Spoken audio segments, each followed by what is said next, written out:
Assalamualaikum warahmatullahi wabarakatuh. Innal hamdalillah nahmaduhu wa nasta'inuhu wa nastaghfiruh wa na'udzu billahi min syururi anfusina wa min sayyiati a'malina. Man yahdihillahu fala mudhillalah wa man yudlil fala hadiyalah. Ashhadu an la ilaha illallah wahdahu la syarikalah wa ashhadu anna Muhammadan abduhu wa rasuluh. Ya ayyuhalladzina amanu taqullaha haqqa tuqatih wa la tamutunna illa wa antum muslimun. Ya ayyuhan nasu taqu rabbakumul ladzi khalaqakum min nafsin wahidah wa khalaqa minha zawjaha wa batha minhuma rijalan katsiran wa nisaa wattaqullaha alladzi tasaaluna bihi wal arham innallaha kana 'alaikum raqibah. Ya ayyuhalladzina amanu taqullaha wa qulu qawlan sadida yuslih lakum a'malakum wa yaghfir lakum dhunubakum wa may yuti'illaha wa rasulahu faqad faza fawzan 'azima. Amma ba'd, fa inna asdaqal hadithi kitabullah wa khairal hadi hadi Muhammadin sallallahu alaihi wasallam wa syarrul umuri muhdatsatuha wa kullu muhdatsatin bid'ah wa kullu bid'atin dhalalah wa kullu dhalalatin finnar. Ma'asal muslimin, ikhwani fillah wa akhwati, bapak-bapak, ibu-ibu, saudara-saudariku rahimani wa rahmakumullah. Alhamdulillah, segala puji bagi Allah Subhanahu wa taala yang mempertemukan kita kembali dalam kajian kitab Aqidatus Salaf wa Ashabil Hadis oleh Al-Imam As-Sabuni Asy-Syafi'i rahimahullahu taala. Kita lanjutkan halaman 286. Al-Imam As-Sabuni Asy-Syafi'i rahimahullah berkata, wa ya'taqidu wa yashhadu ashabul hadis anna awaqibal ibad mubhamatun la yadri ahadun bima yuhtamu lahu. Beliau mengatakan ashabul hadis, ahlus sunnah wal jamaah, ulama salaf berkeyakinan, bersaksi bahwasanya akhir kehidupan hamba-hamba Allah, akhir kehidupan manusia itu misterius. Tidak ada yang tahu seorang pun dengan apa dia meninggal dunia. Ini sudah kita sampaikan pada minggu yang lalu bahwasanya Ahlus Sunnah wal Jamaah mengatakan bahwasanya seseorang tidak tahu apakah dia mati dalam keadaan Islam, iman, as-saleh ataupun dalam keadaan beramal at-thaleh. Semoga Allah Subhanahu wa taala mengakhiri hidup kita dengan kalimat tauhid la ilaha illallah dan semoga Allah menganugerahkan kepada kita husnul khatimah. Kata Imam As-Sabuni Asy-Syafi'i rahimahullah sekali lagi, Ahlus Sunnah wal Jamaah ashabul hadis berkeyakinan, bersaksi akhir hayat manusia itu misterius, tidak ada yang tahu siapapun dari kita dengan apa dia mengakhiri hidupnya. Ini sudah kita sampaikan juga dalilnya dalam Sahih Bukhari, inna ahadakum la ya'malu bi amali ahlil jannah hatta ma yakunu bainahu wa baina ila dira fa yasbiqu al-kitab fa ya'malu bi amali anil fa yadkhuluha. Ada salah seorang di antara kalian yang awal hidupnya itu berbuat seperti perbuatan penghuni surga. Sampai antara dia dengan surga hanya selangkah saja. Namun takdir mendahulunya, dia mengakhiri hidupnya dengan perbuatan api neraka, maka dia pun masuk api neraka. Awal hidupnya baik, akhirnya jelek. Naudzubillahi min dzalik. Sebaliknya kata Rasul, inna ahadakum la ya'malu bi amali ahlin nar hatta ma yakuna bainahu wa baina ila dira fa yasbiqu alal kitab fayamalu bi amali ahlil jannah fayadkhuluha. Ada salah seorang di antara kalian yang beramal di awal hidupnya seperti perbuatan penghuni api neraka. Sampai antara dia dengan neraka hanya selangkah saja. Namun takdir mendahulunya, dia mengakhiri hidupnya dengan perbuatan penghuni surga, maka dia masuk surga. Semoga Allah memasukkan kita ke dalam surganya. Ini akhir kehidupan manusia, tidak ada yang tahu, kata Rasulullah SAW. Kecuali nanti akan disampaikan para sahabat Rasulullah SAW yang telah ada dalil khusus mereka dijamin masuk surga. Ini nanti akan ada pembahasannya.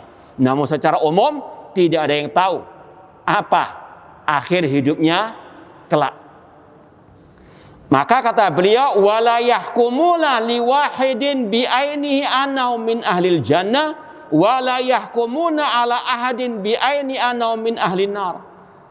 Maka dari sini Ahlus Sunnah wal Jamaah tidak menvonis atau tidak membolehkan menvonis seorang pun secara personnya, secara individunya, orang itu masuk surga atau orang itu masuk neraka.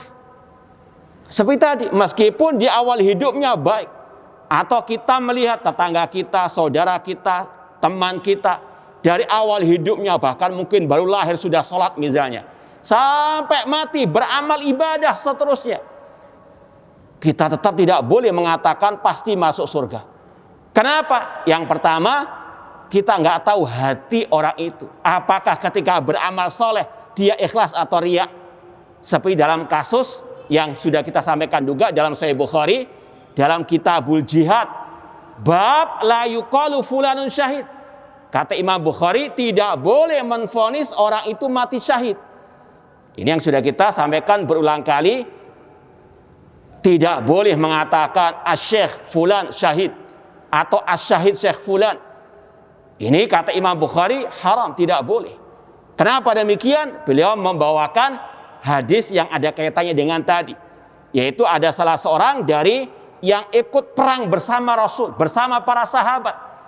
Para sahabat istilahnya mengacungkan jempol. Orang ini pemberani dalam medan pertempuran. Dipuji habis-habisan oleh para sahabat.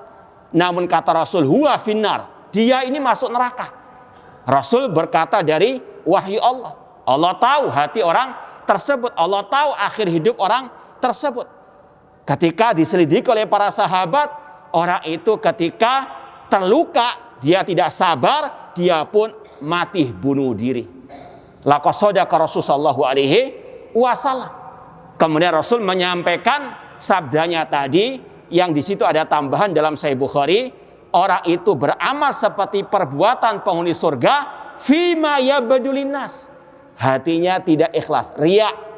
Makanya sudah kita sampaikan, kalau orang itu mau istiqamah, konsisten di atas kebenaran, harus terus menjaga niatnya. Untuk apa dia belajar, untuk apa dia beramal, untuk apa dia berdakwah. Kalau tidak, akan apa dibalikkan keadaannya. Naudzubillahi min dzalik. Intinya sekali lagi, Rasul SAW menyatakan orang itu di neraka meskipun secara dohirnya baik. Ya, karena sekali lagi, yang tahu batin hati manusia hanyalah Allah Subhanahu wa ta'ala. Maka tidak boleh menvonis orang itu masuk surga meskipun kelihatan baik sekali. Atau sebaliknya, kelihatannya orang itu jelek dari awal hidup sampai mati misalnya. Entah dengan perbuatan maksiatnya, perbuatan bid'ahnya, dan penyimpangan-penyimpangannya. Secara urusan dunia, dohirnya boleh kita katakan orang ini fasik, orang ini ahli bidah, orang ini sesat. Secara dohirnya di dunia silahkan sesuai dengan bukti yang nyata. Tapi secara urusan akhirat, ini serahkan kepada Allah Subhanahu wa ta'ala. Karena kita tidak tahu apakah orang itu ketika di akhir hayatnya bertobat ataukah tidak. Dan sudah kita sampaikan, bahkan para ulama menurut pendapat yang rajih, meskipun orang kafir, ya, si B, ya, jelas-jelas Nasrani, kita mendengar orang ini telah mati, tidak boleh kita mengatakan pasti di neraka. Kenapa demikian? Bisa jadi pada akhir hayatnya dia apa? Masuk Islam, kita nggak tahu. Seperti kisah Raja An-Najasyi, seorang raja, istilahnya public figure, diketahui oleh semua orang, tapi dia sembunyikan keislaman, nggak ada yang tahu. entah dari orang-orang sekitarnya, keluarganya. Tapi Rasul diberikan wahyu Allah Ta'ala, orang itu ketika meninggal dunia dalam keadaan muslim. Rasul sholat apa? Ghaib. Ya. Ini sekali lagi tidak ada tahu akhir kehidupan manusia. Dan ini yang difatwakan oleh Syekh Utsaimin, Syekh Shalih bin Fauzan, dan yang lainnya. Ya. Dan wajib untuk kita bedakan hukum secara umum dengan hukum secara person. Jangan gagal faham. Ya. Secara umum, kaidah umum, wajib kita mengatakan orang beriman pasti masuk surga. Cepat atau lambat, dalam artian bisa jadi masuk neraka dulu, nanti akan dimasukkan ke surga. Pasti masuk surga pada akhirnya, orang beriman secara umum. Orang kafir pasti neraka, kekal dalam neraka. Secara apa? Kaidah umum. Sekali lagi harus bedakan mana kaidah secara umum dengan kaidah secara person. Ya. Seperti pembahasan masalah at-takfir, pengkafiran. Ulama membedakan pengkafiran secara umum dengan pengkafiran secara individu. Contoh misalnya, ulama sepakat mengatakan barang siapa mengatakan Al-Quran makhluk maka dia kafir. Ini kaidah umum. Kalau misalnya ada si B, si C yang mengatakan demikian, perlu diperinci lagi. Ada syarat-syarat pengkafirannya. Imam Ahmad contohnya mengatakan dalam kitab Ushulus Sunnah, barang siapa mengatakan Al-Quran makhluk maka dia kafir. Namun ada penguasa di zaman beliau yang mengatakan demikian, namun beliau tidak apa? Mengkafirkannya. Ya. Barang siapa yang minta-minta kepada selain Allah, yang menyembah kepada selain Allah, berbuat syirik, secara umum kita katakan dia musyrik, dia apa? Keluar dari Islam, murtad. Secara kaidah umum, person-personnya ada perincian lebih lanjut. Ini sekali lagi harus tahu pembedaan antara kaidah umum dengan kaidah khusus person dalam masalah pengkafiran, apalagi masalah apa? Urusan surga neraka. Secara kaidah umum kita katakan orang kafir pasti masuk neraka. Dalilnya jelas. Innalladzina kafaru min ahlil kitabi wal musyrikina fi nari jahannam khalidina fiha ulaika hum syarrul bariyah. Sesungguhnya orang kafir dari ahli kitab, orang musyrikin, mereka kekal dalam api neraka jahanam selama-lamanya, mereka lah sejelek-jelek makhluk. Orang muslim, orang mukmin, kita yakini secara umum pasti masuk surga. Wa basyiril ladzina amanu wa amilus solihati anna lahum jannatin tajri min tahtil anhar. Dan berilah kabar gembira kepada orang beriman dan beramal saleh, bagi mereka surga yang mengalir sungai-sungai di bawahnya. Ini sekali lagi bedakan kaidah umum dengan person. Dan ini yang masyhur dari ucapan para ulama ahli sunnah. Ya. Allahumma shayban nafi'ah. Imam At-Tahawi seperti yang kita nukilkan pada waktu yang lalu mengatakan dalam kitab Al-Aqidah Tahawiyah, wala nunazzilu ahadan minhum jannatan wala naran. Imam Tahawi mengatakan kita tidak boleh menvonis seorang pun dari kaum muslimin masuk surga atau masuk neraka. Ya. Ini kaidah secara person. Kemudian kata beliau, wala yahkumuna ala ahadin bi'ainihi annau min ahlin nar. Ahlus sunnah ashabul hadis tidak menvonis seorang pun secara personnya, individunya termasuk penghuni api neraka. Makanya dusta, batil, salah kalau ada yang mengatakan dakwah salafiyah atau istilah mereka Wahabi itu suka menvonis kaum muslimin di neraka. Apa buktinya? Itu setiap kajian mengatakan kullu bid'atin dolala wa kullu dolalatin finnar. Setiap bid'ah itu sesat dan setiap kesesatan tempatnya di neraka. Itu suka menvonis orang masuk apa? Neraka. Ini sabda Rasul dalam Sahih Muslim, dalam Kitabul Jumu'ah. Ya, kita sekedar mengikuti ya khutbatul hajah, pembukaan ceramah, kajian ataupun pidatonya Rasulullah SAW. Itu kaidah secara umum. Seperti Rasul atau Allah mengatakan wa may yasillaha wa rasulahu wa yata'adda hududahu yudkhilhu nara. Barang siapa yang bermaksiat kepada Allah dan Rasulnya dan melampaui batasan Allah dan Rasulnya, Allah masukkan ke dalam neraka. Ayat ini kaidah secara umum. Bukan kita memvonis si B, si C dari pelaku maksiat pasti di neraka, tidak. Demikian pula sebaliknya, Allah mengatakan barang siapa mentaati Allah dan Rasulnya, maka Allah masukkan dia ke dalam surga. Kaidah secara umum. Tapi person-personnya, ini sekali lagi Ahlus Sunnah sangat jauh dari vonis-menvonis urusan akhirat, surga, neraka, kecuali kalau ada nas khusus tentangnya, seperti yang akan disampaikan oleh Al-Imam As-Sabuni setelah ini. Di antaranya para sahabat yang dijamin masuk surga, Abu Lahab pasti masuk neraka. Ini wajib untuk kita yakini. Adapun yang tidak ada nas khusus tentangnya, maka haram untuk kita menvonis si B, si C-nya masuk surga, masuk neraka. Kemudian kata beliau di antara alasannya li'anna dzalika mughayyabun anhum. Karena ini masalah gaib, ya. Jangankan kita menvonis orang lain, kita sendiri tidak tahu akhir hayat kita. Kita nggak tahu kita nanti di surga atau neraka. Naudzubillahi minan nar. Ya. Rasul mengatakan ma minkum min ahadin illa waqad kutiba maq'adu fil jannati aw finnar. Rasul mengatakan tidaklah salah seorang di antara kalian sudah ditetapkan tempatnya di surga atau neraka. Sudah ada di Lauhul Mahfuz siapa saja penghuni neraka, siapa saja penghuni surga. Semua kita di sini sudah Allah tetapkan tempatnya di surga atau di neraka. Naudzubillahi minan nar. Namun kita tidak tahu, ini masalah gaib. Maka tidak boleh menvonis orang ini pasti masuk neraka, masih masuk surga.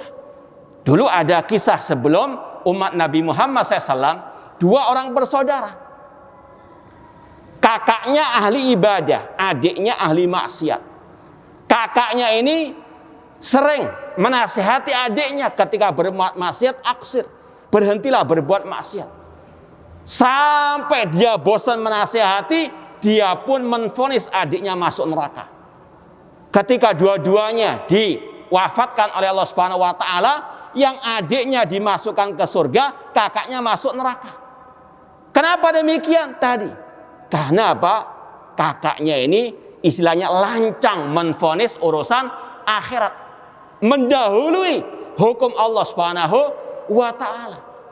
Ini sekali lagi masalah ghaib, termasuk jeratan asyaitan wa antakulu 'alallahi ma la ta'lamun. Untuk engkau berkata tentang Allah, tentang hukum Allah, tentang agama Allah tanpa ilmu. Ini masalah urusan akhirat, masalah ghaib. Secara kaidah umum, masalah akidah, masalah ghaib harus dengan dalil. Tidak boleh dengan perasaan ataupun dengan akal-akalan.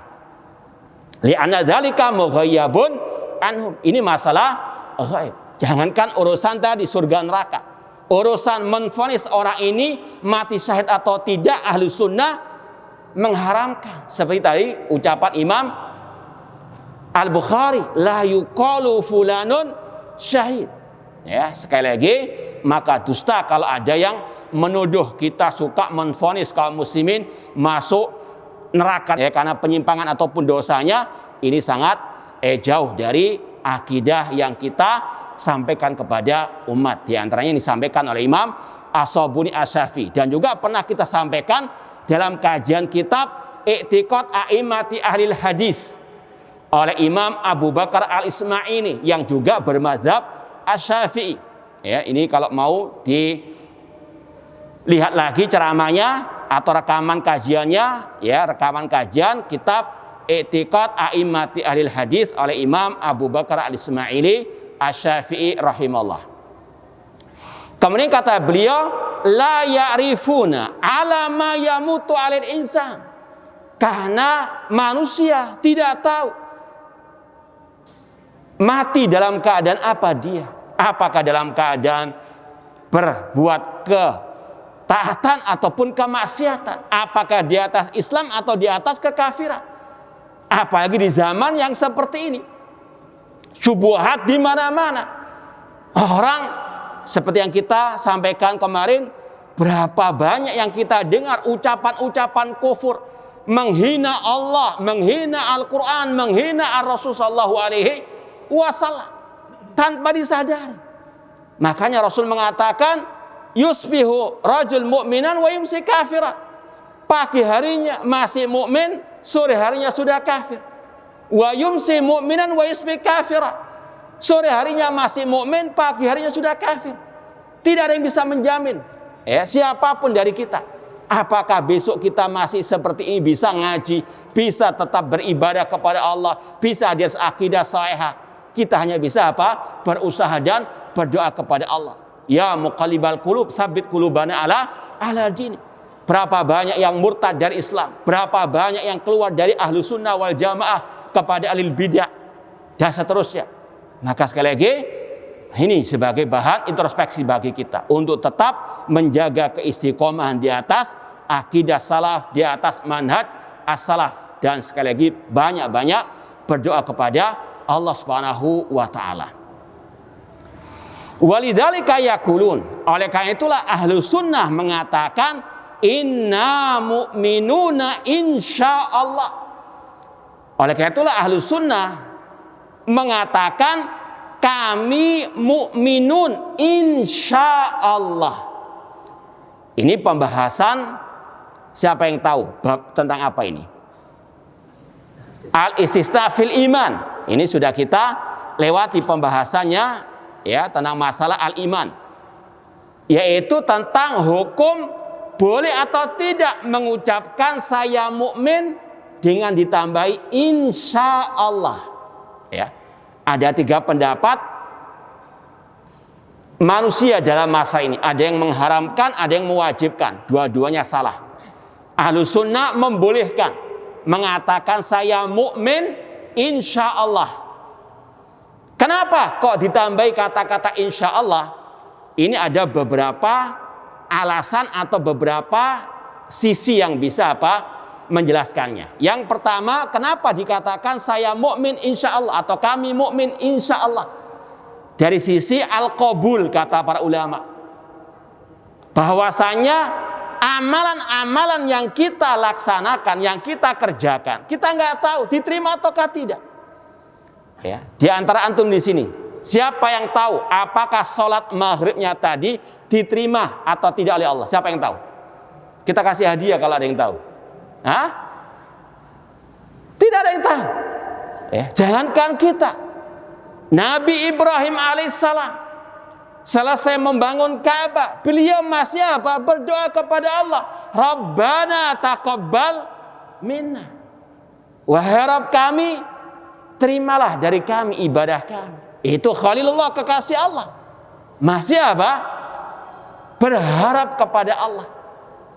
Demikian pula Nabi kita Muhammad SAW mengajarkan kepada kita doa, Allahumma inni as'aluka ilman nafi'a wa rizqan thayyiban wa amalan mutaqabbala. Ya Allah, berikanlah kepada kami ilmu yang bermanfaat, rezeki yang baik, dan amalan yang diterima. Beliau masih mengharap, tidak menjamin pasti diterima amal ibadahnya. Demikian pula para sahabat Ar-Rasul sallallahu alaihi wasallam. Ini sekali secara umum bahwasanya harus ada ar-raja, rasa berharap, mengharapkan diterima pahala yang kita lakukan dari amal-amalan ibadah. Makanya Allah ketika memuji orang-orang beriman dalam beribadah, mereka disifati Allah Ta'ala, tatajafa junubuhum anil madhaji yad'una rabbahum khaufan wa tama'a. Lambung-lambung orang beriman jauh dari tempat tidur mereka. Mereka berdoa kepada Rabb mereka dalam keadaan khaufan wa tama'ah, rasa takut dan rasa berharap. Takut tidak diterima ibadahnya, berharap agar diterima ibadahnya oleh Allah Subhanahu wa taala. Amman huwa qanitun ana al-laili sajidan wa qa'imah yahdharul akhirah wa yarju rahmata rabbi. Apakah sama orang yang berdiri sholat di kala malam hari, yang mereka yahdharul akhirah, atau orang itu takut negeri akhirat, dan mengharapkan rahmat dari Allah. Ini yang dinamakan oleh para ulama dengan rukun ibadah.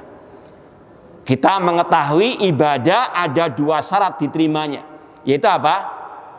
Ikhlas dan ittiba. Ya, mengharap pahala dari Allah saja dan mengikuti ajaran Rasul. Ini syarat diterimanya amal ibadah. Kata para ulama ada 3 rukun ibadah. Yang pertama al-mahabbah, cinta kepada Allah. Yang kedua mengharap pahala kepada Allah. Dan yang ketiga takut akan adab Allah, takut tidak diterima ibadahnya tersebut. Ya. Harus ada ar-raja wal khauf. Makanya ketika kita mengatakan saya mukmin atau kami mukmin insya Allah, karena kita nggak tahu amalan-amalan kita ini diterima ataukah tidak oleh Allah Subhanahu wa Ta'ala. Mengatakan apa? Insya Allah. Walidzalika yaqulun inna mu'minuna insya Allah.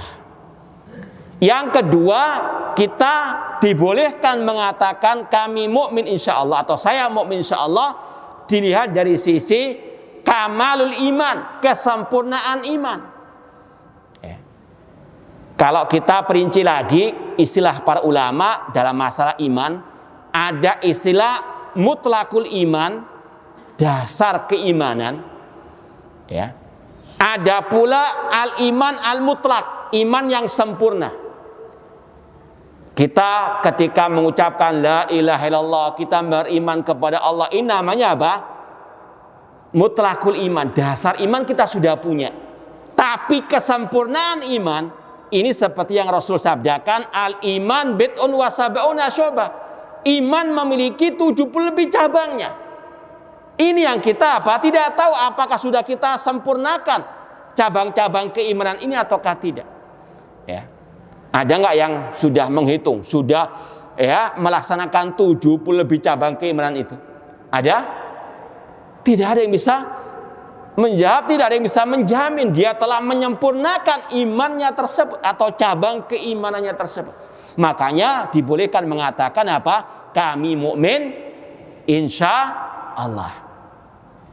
Kemudian yang ketiga, kata para ulama, kenapa boleh mengatakan kami mukmin atau saya mukmin insya Allah? Untuk menghindari tazkiyatun nafsi. Merasa apa? Suci, merasa telah sempurna. Allah berfirman, fala tuzaku anfusakum. Jangan kalian mentazkiyah, yaitu merasa apa? Telah sempurna, telah suci keimanannya.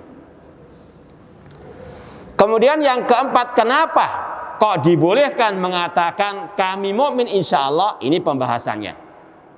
Itu kata Imam As-Sabuni, walidzalika yaqulun inna mu'minuna insya Allah ay minal mu'minin alladzina yukhtam lahum bi khairin insya Allah.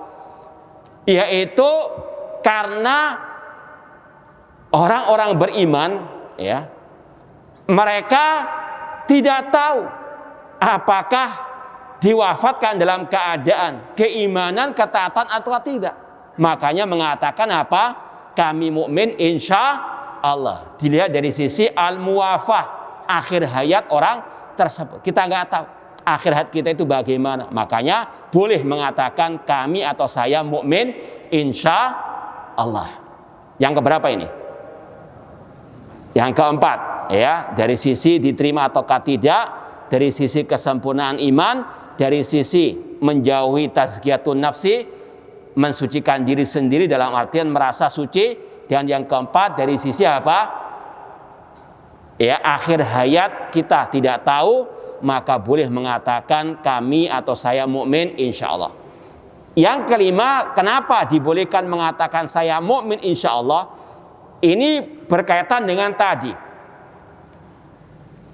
mutlakul iman, dasar keimanan. Ya. Kalau mengatakan saya mukmin insya Allah karena ragu akan dasar keimanannya, haram, tidak boleh. Namun kalau mengatakan saya mukmin insya Allah dalam rangka kata-kata insya Allah itu betul-betul untuk menegaskan saya betul-betul mukmin. Karena kata-kata insya Allah itu tidak berarti selalu ada keraguan. Tapi di antara makna insya Allah untuk menegaskan. Seperti dalam firman Allah, la tadkhulunnal masjidal harama insyaallahu aminin.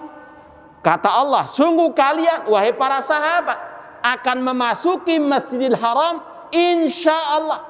Ini yang berfirman siapa? Siapa? Allah. Dan Allah Maha tahu pasti mereka masuk Masjidil Haram. Kata-kata insyaallah itu bukan menunjukkan akan keraguan atau ketidakpastian. Allah mengatakan pasti kalian masuk Masjidil Haram insyaallah. Maka boleh mengatakan kami mukmin insyaallah meskipun dari sisi dasar iman, tapi tujuan insyaallah ini untuk menegaskan, untuk memastikan. Paham? Beda dengan 4 segi tadi. Paham ya? Jadi poin pertama dari sisi penerimaan, kesempurnaan, menghindari tazkiyatun nafsi, kemudian masalah akhir hayat seseorang. Itu kata-kata insyaallah itu dalam artian ketidakpastian. Paham? Seperti kalau kita berjanji insya Allah kita ketemu besok. Ini kan ketidakpastian, kita nggak tahu. Paham? Ya, itu poin pertama. Poin sampai keempat itu kata-kata insya Allah masih berkaitan dengan ketidakpastian. Semuanya dengan kehendak Allah. Paham? Tapi poin yang kelima ini, kenapa kok boleh mengatakan insya Allah dari sisi dasar keimanan?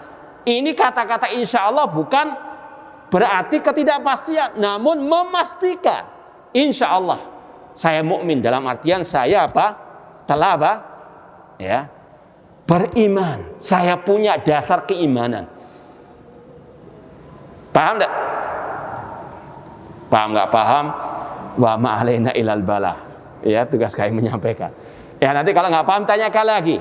Ya, memang harus terus disampaikan. Karena ini termasuk salah satu bagian pembahasan masalah akidah Ahlussunnah wal Jamaah. Seperti yang sudah pernah kita sampaikan, ada kelompok yang sesat dalam masalah keimanan, yaitu kelompok Murji'ah. Kelompok Murji'ah di antara kesesatan mereka, sebagaimana kata seorang ulama salaf yang bernama Abdurrahman bin Mahdi rahimahullah, beliau mengatakan aslul irja tarkul istisna. Akidahnya, landasannya kelompok Murji'ah itu tidak mau mengatakan saya mukmin insya Allah. Ini salah satu kelompok yang kata para ulama lebih berbahaya daripada Yahudi.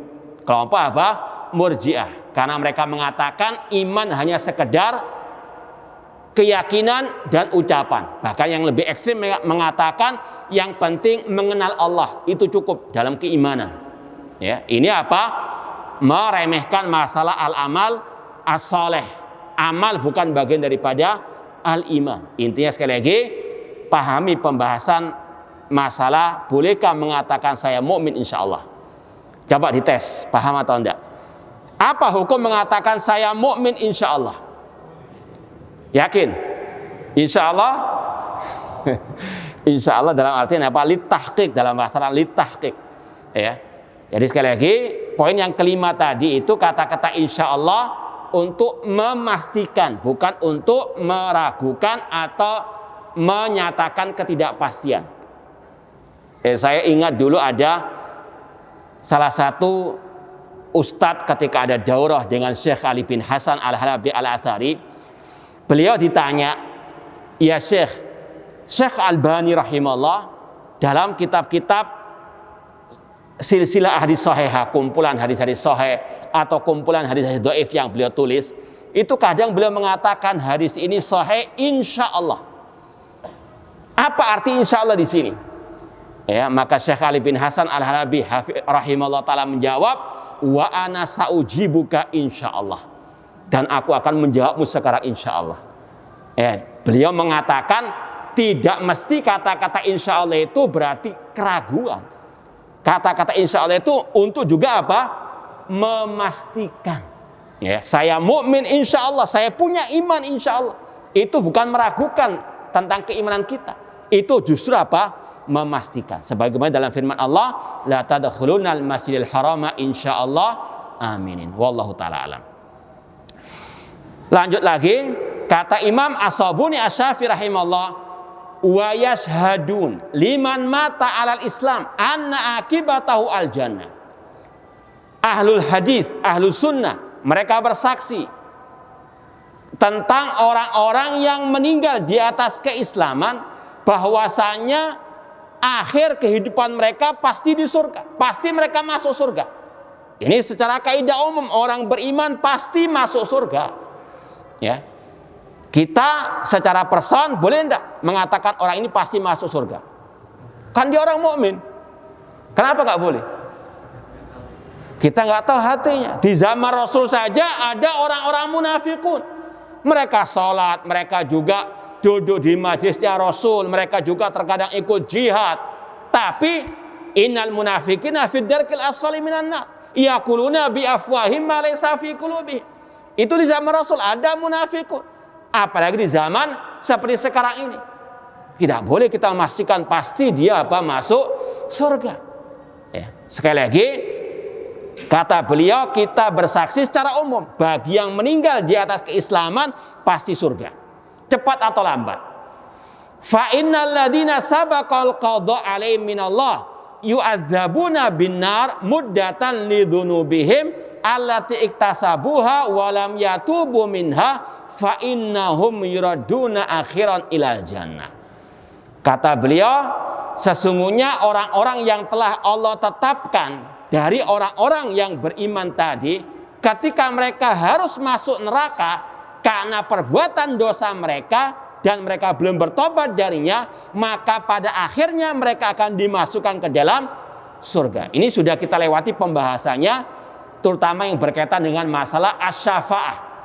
Bahwasanya ada orang-orang dari kaum mukminin yang mereka berlumuran dengan dosa, atau istilahnya para ulama pelaku dosa besar, ya.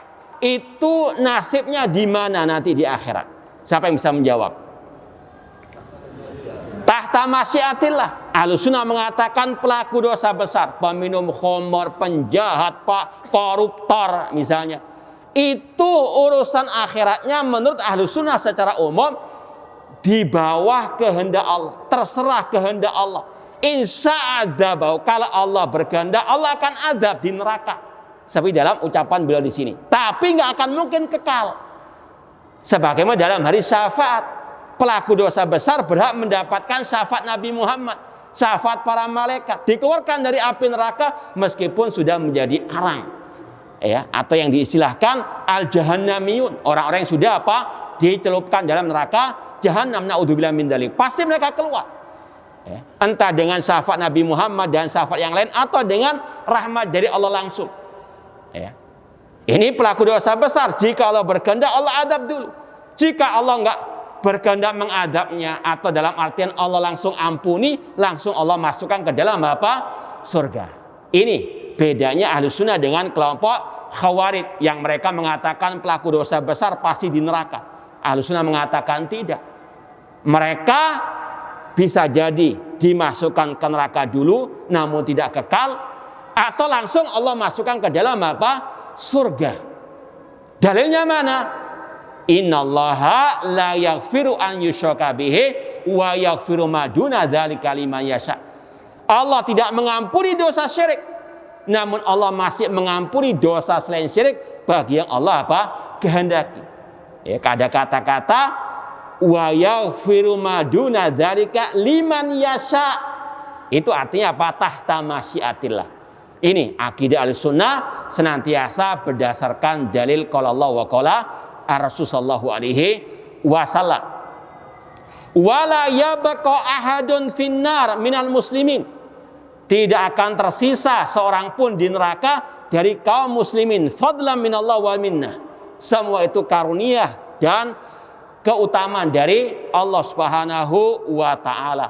Afana ja'alul muslimina kal mujrimin. Allah mengatakan, apakah kami akan menyamakan orang-orang mukmin dengan orang-orang kafir? Jawabannya apa? Tidak akan sama. Kalau orang kafir kekal dalam api neraka, orang musyrik, orang munafik, nifakon akbar, pasti kekal dalam api neraka. Adapun orang muslim seandainya pun masuk neraka, tidak akan apa? Kekal abadi. Kemudian kata beliau, waman mata wal iyadu billah alal kufri famaradduhu ilan nar. Dan barang siapa yang meninggal dunia di atas kekafiran, naudzubillah min dzalik, maka pasti di neraka.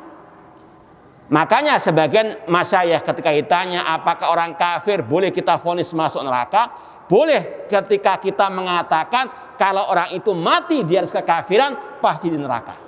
Dengan tambahan kata-kata apa? Kalau si fulan itu mati di atas apa? Kekafirannya. Ya. Cuma kan kita nggak tahu orang ini apa? Matinya di atas agama Yahudi Nasrani ataukah sudah masuk Islam sebelumnya?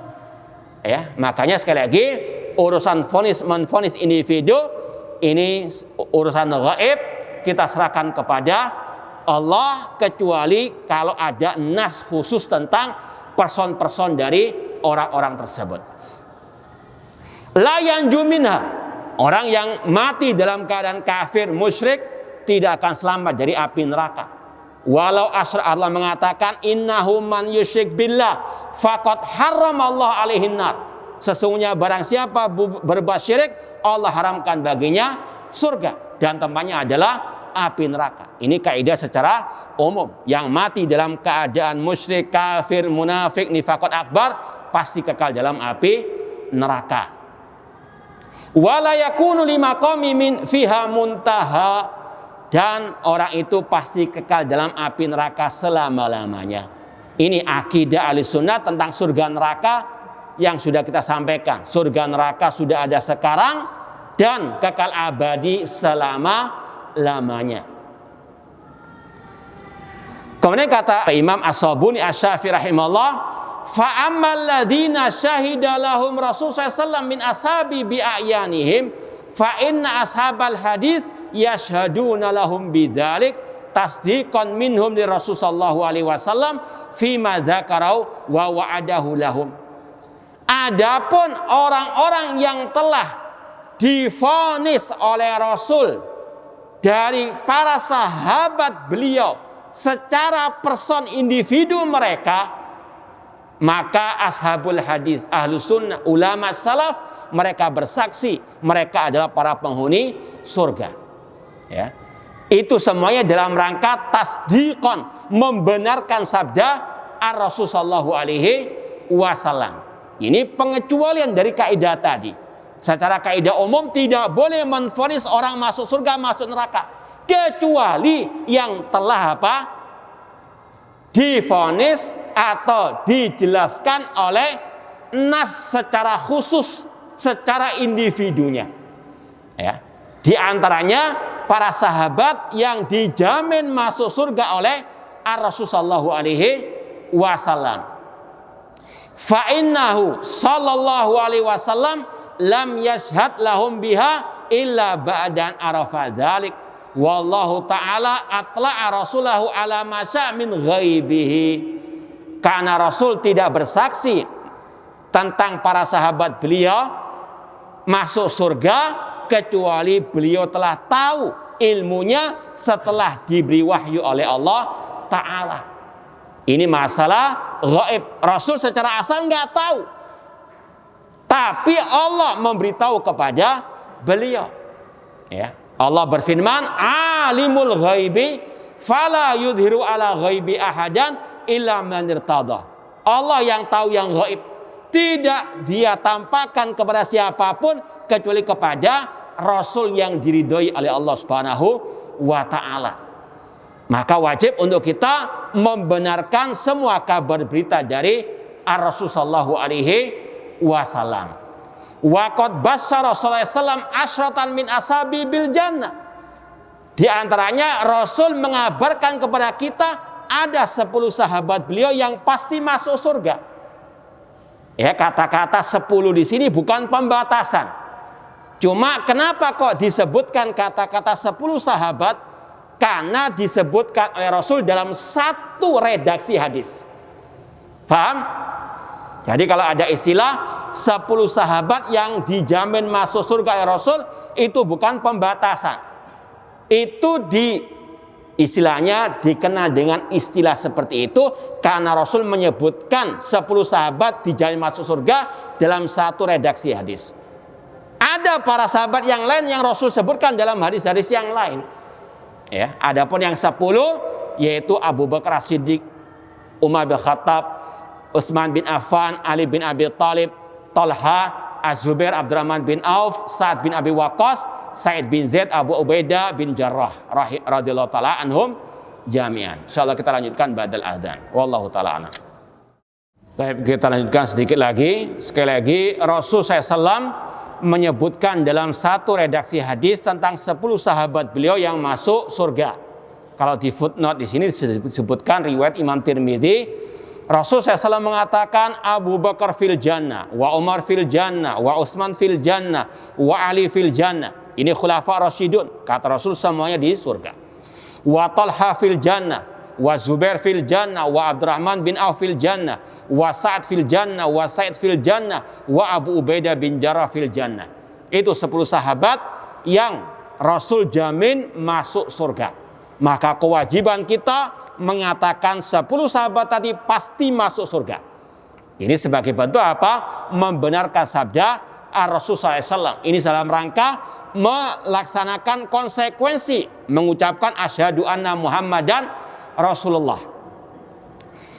Kemudian selain 10 tadi ada yang lain dari sahabat Rasul yang disebutkan dalam redaksi hadis yang lain. Seperti di sini dikatakan wa kadzalika qala li Tsabit bin Qais bin Syammas innahu min ahlil jannah. Demikian pula Rasul pernah berkata tentang seorang sahabat beliau yang bernama Tsabit bin Qais bin Syammas radhiyallahu anhu, beliau termasuk penghuni surga. Karena ada hadisnya di sini kita ringkas, yaitu ketika turun ayat surat Al-Hujurat, ya ayyuhalladzina amanu la tarfa'u aswatakum fawqa sautin nabi. Wahai orang beriman, jangan kalian mengeraskan suara kalian di hadapan Rasul. Ketika ayat itu turun, Tsabit bin Qais bin Syammas mengurung diri di rumah beliau. Rasul mencari mana Tsabit bin Qais bin Syammas. Kemudian beliau bertanya kepada Sa'ad bin Mu'adz, bahwasanya di mana Tsabit bin Qais bin Syammas? Apakah dia sakit? Kemudian Sa'ad bin Mu'adz mendatangi Tsabit bin Qais bin Syammas karena tetangga beliau. Kemudian Tsabit bin Qais bin Syammas curhat kepada Sa'ad bin Mu'adz bahwasanya engkau tahu, kalian tahu aku adalah orang yang paling keras suaranya di hadapan Rasul. Aku takut terkena apa? Ayat tadi. Aku termasuk penghuni neraka. Lalu hal itu disampaikan kepada Rasul. Rasul mengatakan huwa min ahlil jannah. Bahkan Tsabit bin Qais bin Syammas penghuni surga. Ya, maka kata Anas bin Malik radhiyallahu anhu, ini dikatakan oleh Anas bin Malik, falaqad kana yamshi bain adhurina wa nahnu naqul innahu min ahlil jannah. Kata sahabat Rasul yang bernama Anas bin Malik, beliau Tsabit bin Qais bin Syammas itu berjalan di tengah kita dan kita mengatakan tentang Tsabit bin Qais bin Syammas dia penghuni surga. Ini dipraktikkan oleh para sahabat menvonis orang-orang yang telah divonis oleh Rasul masuk surga dengan apa? Masuk surga tersebut. Demikian pula sebaliknya, yang Rasul katakan di neraka, wajib kita katakan orang itu di neraka. Seperti Abu Lahab yang Allah turunkan apa? Surat Al-Masad tentang bagaimana dia diadab di neraka dan istrinya juga. Ini juga wajib untuk kita apa? Mengatakan, memvonis penghuni neraka, di antaranya adalah Abu Lahab. Jadi sekali lagi, ahlu sunnah intinya naduru ma'as sunnah haitsu darat. Kita berputar bersama sunnah, bersama dalil kemana dalil apa? Berputar. Dalil menvonis kita vonis, dalil mengharamkan kita haramkan, dalil menyesatkan mengatakan ini sesat dan salah kita katakan demikian. Ya, naduru ma'as sunnah haitsu darat. Wallahu ta'ala alam. Semoga Allah Subhanahu wa taala mengumpulkan kita di surga kelak dan semoga Allah menjauhkan kita dari api nerakanya. Kalau ada yang mau ditanyakan sebelum kita akhiri, kalau tidak ada alhamdulillah. Baik, kita cukupkan sekian. Aqul qouli hada wa akhiru da'wana anil hamdulillahirabbil alamin. Wassalamualaikum warahmatullahi wabarakatuh.